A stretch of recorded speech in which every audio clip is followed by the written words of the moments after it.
E aí galera, tudo jóia? Eu me chamo Serjão, eu sou aqui da IPV da Voldac e eu vou estar falando com vocês um pouquinho agora sobre um tema que é muito atual para nossos dias, para nossa juventude, para nossa época, que seria a frustração. Eu queria abordar esse tema com vocês, como lidar com a frustração, né? Quem nunca se frustrou? O que fazer quando se frustra?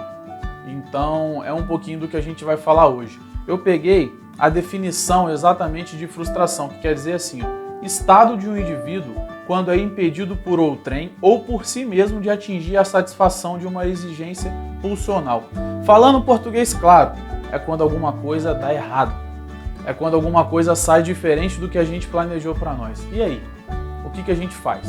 Eu conversei com algumas pessoas e para entender um pouquinho, para ir para um pensamento além da minha ótica, além do que eu acho, do que pode ser, e peguei uma referência bíblica também para a gente estar falando um pouquinho sobre isso. E algumas pessoas me disseram o seguinte, teve uma pessoa que foi até interessante que ela falou assim, eu choro. Quando eu me frustro, a primeira coisa que eu faço é chorar. Eu falei, tá, beleza, a primeira reação, nós somos seres humanos, eu entendo perfeitamente, qualquer um entenderia. Você chora, mas e depois? Ela parou, pensou e falou, é verdade. E depois? Fica a lição, fica o aprendizado. O que eu faço? Às vezes eu gerei expectativa em algo e aquilo não cumpriu o papel que deveria cumprir na minha vida. Então eu me frustrei, algo deu errado, não saiu conforme o planejado, não saiu da forma que eu queria que saísse. E aí eu me frustrei. Tá, e agora? O que fazer? Como mudar? Então a gente vai para a Bíblia, né? Eu peguei uma das chaves que é a confiança em Deus. Lá em Filipenses 4, 6 e 7 diz o seguinte, não andem ansiosos por coisa alguma, mas em tudo, pela oração e súplicas, e com ação de graças, apresentem seus pedidos a Deus. E a paz, que excede todo entendimento, guardará os seus corações e as suas mentes em Cristo Jesus. Nós temos que confiar para que nós não sejamos ansiosos. E aí nós temos algumas chaves que nesse versículo eu encontrei para compartilhar com você hoje. A primeira chave é, não está ansioso com nada.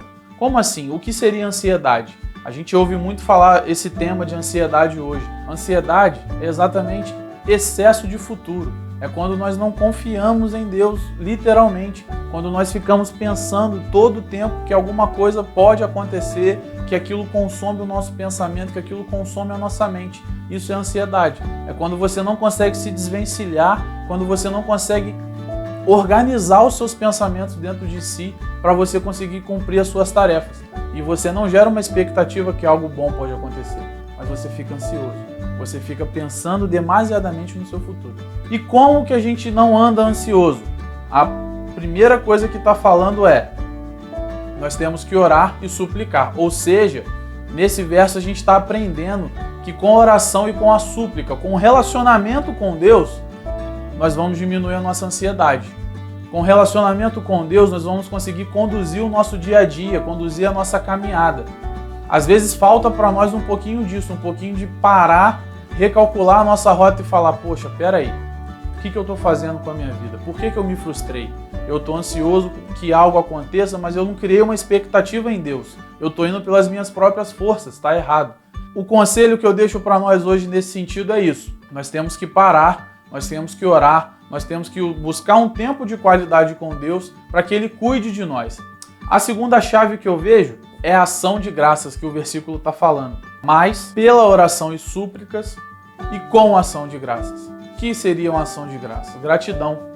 Gratidão nos remete a entender que nós temos um Deus que cuida da gente. Quando nós primeiramente oramos, buscamos um relacionamento com Deus e buscamos entender qual é a vontade dele para nós, que é boa, perfeita e agradável, nós geramos em nós um coração grato.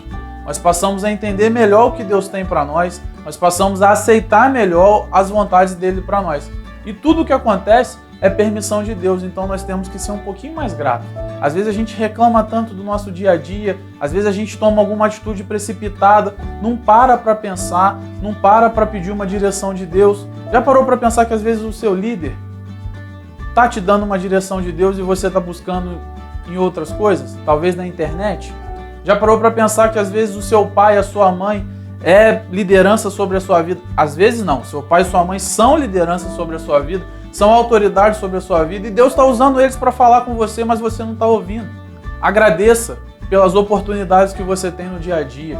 Tenha um coração grato, porque durante as situações de dificuldade, você vai conseguir extrair o melhor daquilo e trazer para si o que é bom.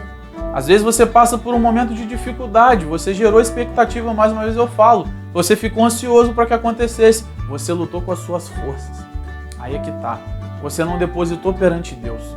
Você não depositou nele a sua fé. Você não confiou. Lembra da primeira chave? Confiança. Confiança em Deus. Você não buscou um relacionamento com Deus, a segunda chave. Oração e súplica. É tempo com Deus. Não é gastar tempo com Deus, é investir num relacionamento com Deus. E a terceira chave é a graça. É a gratidão. Nós vivemos num tempo, a nossa geração mais especificamente falando, é uma geração que fast food, tudo pronto. A gente não está acostumado a esperar os processos. A gente está acostumado a pegar as coisas e já resolver, e aquela correria, e vem o dia a dia. E a nossa vida hoje não é fácil. É correria, é faculdade, é estudo, é casamento, é namoro, é igreja, ministério, tantas outras coisas que a gente tem que focar ao mesmo tempo e dar conta de tudo. E às vezes a nossa mente se cansa, e às vezes algum resultado não é satisfatório como a gente queria.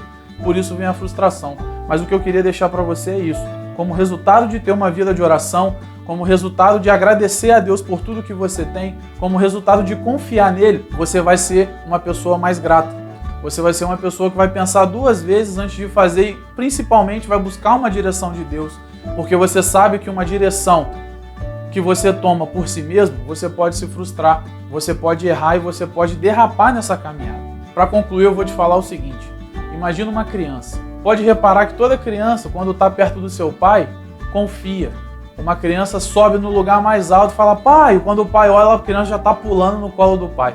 Não quer nem saber se o pai vai segurar, se o pai vai deixar cair no chão, se vai se esborrachar, porque a criança confia. A criança tem plena certeza de que o pai dela não vai deixar ela cair no chão. Então a gente precisa confiar. A gente precisa buscar esse relacionamento com Deus, porque hoje você pode não conseguir confiar, mas conforme você vai se relacionando, conforme você vai entendendo as vontades de Deus para você, você vai conseguindo confiar melhor no seu bom pai. Num pai que nós temos que nunca vai nos desamparar. E essa é a chave principal que eu vejo, juntando com todas as outras, para que a gente consiga lidar com as frustrações do nosso dia a dia. É buscar uma direção em Deus, é não parar, é seguir em frente, mas sempre crendo que Deus está fazendo o melhor para você, sempre sabendo que Ele tem o melhor para todos nós em todas as situações. Essa é a palavra que eu queria deixar para você hoje. Um abraço. Segue o nosso canal, deixa um like, ativa o sininho. Um abraço.